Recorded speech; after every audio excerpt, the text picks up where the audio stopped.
ఇప్పుడే జీ5 app download చేయండి. చూడండి మీ ఫేవరెట్ టీవీ షోస్ ఎప్పుడైనా ఎక్కడైనా. బాధపడకు పున్నమి, విజయం సాధించడానికి మనకి ఒక్క మెట్టు మాత్రమే ఉంది.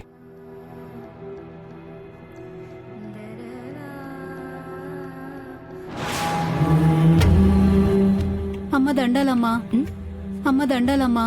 ఎవరికి దండం పెడుతున్నావు నువ్వు? మీకేనమ్మా. నాకా? మీరే. మీరెవరు? నన్ను గుర్తుపట్టలేదా అమ్మా మీరు? లేదే. అయ్యో దేవుడా, నా దేవతే నన్ను గుర్తుపట్టినప్పుడు నేనెవరి కోసం బతకాలి, ఎందుకోసం బ్రతకాలి? నేను చచ్చిపోతానమ్మా, నేను చచ్చిపోతాను, నేను చచ్చిపోతాను. ఏ ఏంటిది? లే. మీరు నన్ను గుర్తుపట్టినప్పుడు ఈ జీవితం వృధా, ఈ జన్మ వృధా.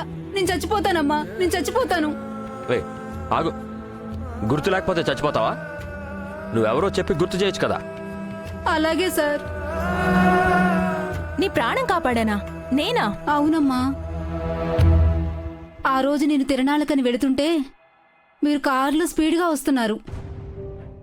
ఆ విషయం తెలియక రోడ్డు దాటబోయాను. అంతే, ఒక్కసారి మీరు సడన్ బ్రేక్ కొట్టారు. దాంతో కారు ఆగింది, నా ప్రాణం నిలబడింది. అడ్డొస్తే ఎవరైనా బ్రేకే కదా కొడతారు. అందులో నా గొప్పతనమేముంది? అమ్మమ్మమ్మమ్మ, అంత మాట అనకండమ్మా. ఆ రోజు ఎంతో దయతో మీరు బ్రేకు కొట్టబట్టే నేను బ్రతికున్నానమ్మా.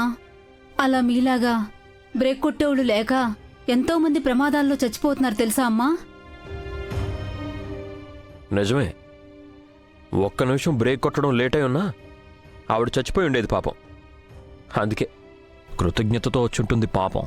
అవును స్వామి, నా బాధ బాగా అర్థం చేసుకున్నారు. నాకు ప్రాణభిక్ష పెట్టిన దేవతకి ఏమిచ్చి రుణం తీర్చుకోవాలి? చాలే వెళ్ళు, మాకు అవతల చాలా పనుంది.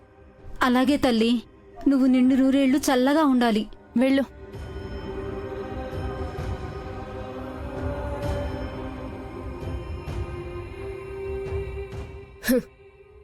ఎవరో పిచ్చిదానిలా ఉంది. లేకపోతే బ్రేక్ కొడితే వచ్చి కాళ్ళు మొక్కడం ఏంటి? ప్రాణభిక్ష పెట్టిన దేవత అని పొగడడం ఏంటి? పిచ్చి బాగా ముదిరిపోయింది. పదని వకీల్ సాబ్. చూసావా నాన్న ఏమంటుందో? పోనీలే అమ్మా, దాని కాళ్ళు మొక్కలేదని కుళ్ళు. వెళదాం పద. శివదేవయ్య గారు, శివదేవయ్య గారు, శివదేవయ్య గారు.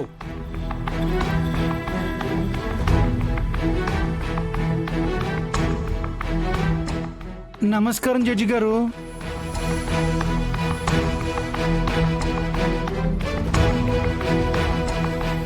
మై లార్డ్, శివదేవ్ అనే ఈ ముద్దాయి నారాయణ మనబడే మహిళని అతి కిరాతకంగా, అతి దారుణంగా గన్నుతో కాల్చి చంపాడు.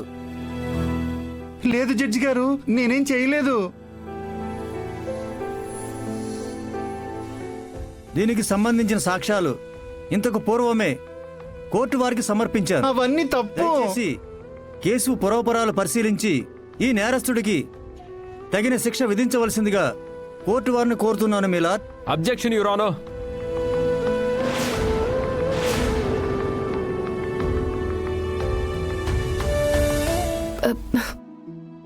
నిజంగా తెలియకే అడుగుతున్నాను. ఇందులో తెలియకపోవడానికి ఏముంది? ఈరోజు మీ ఇద్దరికి ఫస్ట్ నైట్. మీకు ఫస్ట్ నైట్ ఏర్పాటు చేద్దామని నిర్ణయించుకున్నాం. అందుకే పాలు స్వీట్లు తీసుకొచ్చాం. అయ్యో అక్క, మా ఇద్దరికి ఫస్ట్ నైట్ ఎందుకు? అనయ్య, మా ఇద్దరికి ఫస్ట్ నైట్ ఏంటి అనయ్య? మా ఇద్దరికి ఎప్పుడు అయిపోయింది కదా. అవునా? చాలా ఆపుతావా? పేరుకే మీరిద్దరు భార్యాభర్తలు, కానీ మీ ఇద్దరి మధ్య అసలు మొగుడు పెళ్ళాల సంబంధం లేదని మాకు తెలియదు అనుకుంటున్నావా? పృథ్వీ మంచం మీద, నువ్వు నేల మీద పడుకున్నప్పుడే మీరిద్దరు దూరంగా ఉంటున్నారన్న విషయం నాకు అర్థమైందిలే. అందుకే మీ ఇద్దరిని ఒక్కటి చేయాలని ఇలా ఫస్ట్ నైట్ ఏర్పాటు చేశాం. అన్నయ్య, మేమిద్దరం దూరంగా ఉండడం ఏంటి? మేమిద్దరం ఎంతో అన్యోన్యంగా ఉంటున్నాం. నిజమా? సరే, అయితే ఇదే మాట పొన్నమే కాళ్ళలోకి చూసి చెప్పు.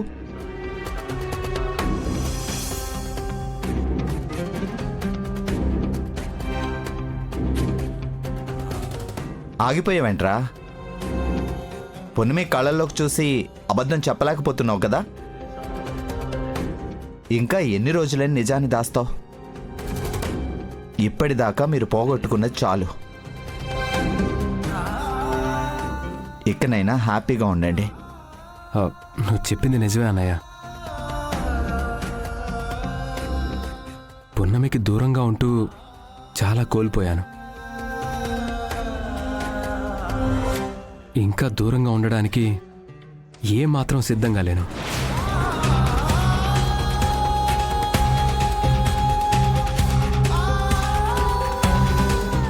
తనకు కూడా ఇష్టం అయితే నాకెలాంటి అభ్యంతరం లేదు.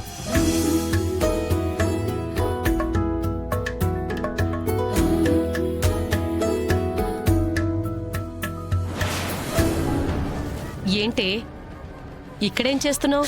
అమ్మా ఒకసారి అటు చూడు.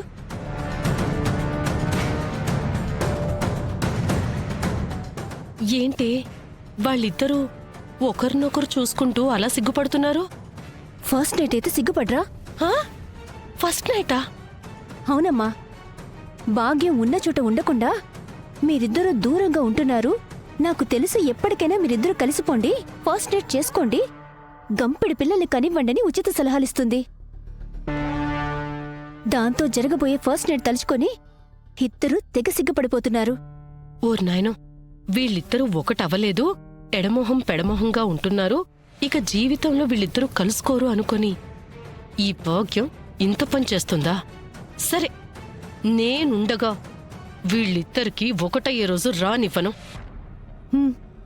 వాళ్ళిద్దరికీ శోభనం జరిగి బావ ఎక్కడ దూరమైపోతాడో, ఆ పున్నమి బావని శాశ్వతంగా ఎక్కడ కొంగుని కట్టుకుంటుందోనని టెన్షన్ పడి చచ్చానమ్మా. ఇప్పుడు నువ్వు వచ్చావు కదా, ఇంక నాకు టెన్షన్ లేదమ్మా. వెళ్దాం పదా. సరేరా, ఇప్పటికే చాలా టైం అయింది, మేము వెళ్తాం. ఏంటయ్యా, ఏంటి మీరు చేసే పని? మేమేం చేసాం అత్తా? చేసిందంతా చేసి మేమేం చేశాము అని అడుగుతున్నావు. పున్నమి ఉన్న పరిస్థితి ఏంటి, మీరు చేస్తున్నదేంటి?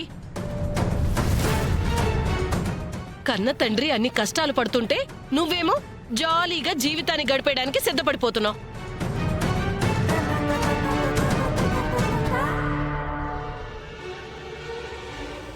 నిజంగా శివదేవయ్య నీ కన్న తండ్రి అయితే నువ్విలా తైతక్కలాడేదానివా? అక్కడ శివదేవయ్య జైల్లో నీ గురించి కన్నీరు మున్నీరై ఏడుస్తుంటే నీకు మాత్రం చీమ కుట్టినట్టు కూడా లేకుండా శోభనానికి సిద్ధపడిపోయావు. నిజంగా శివదేవయ్య నీ కన్న తండ్రి అయితే నువ్విలా ప్రవర్తిస్తావా? ఈ కార్యక్రమానికి ఓకే అంటావా? అత్తయ్య, నువ్వేం మాట్లాడుతున్నావు నీకైనా అర్థం అవుతుందా? పొరపాటున ఆయన బయటికి రాకుండా జైల్లో ఉంటే మేం కూడా ఆయన వచ్చేంత వరకు ఇలాగే బతికేయాలా? పున్నమి స్థానంలో మీ కూతురుంటే మీరు ఇలానే మాట్లాడతారా? ఏంటి, ఏం మాట్లాడుతున్నావు? పున్నమి కాబట్టి కన్న తండ్రి జైల్లో అష్ట కష్టాలు పడుతున్నా శోభనానికి సిద్ధపడిపోయింది. ఇదే నా కూతురైతే సస్సే మీరా ఒప్పుకోదు. అది నా కూతురు క్యారెక్టర్. జీ5 యాప్ డౌన్లోడ్ చేసి అన్ని ఎపిసోడ్స్ పూర్తి ఉచితంగా చూడండి.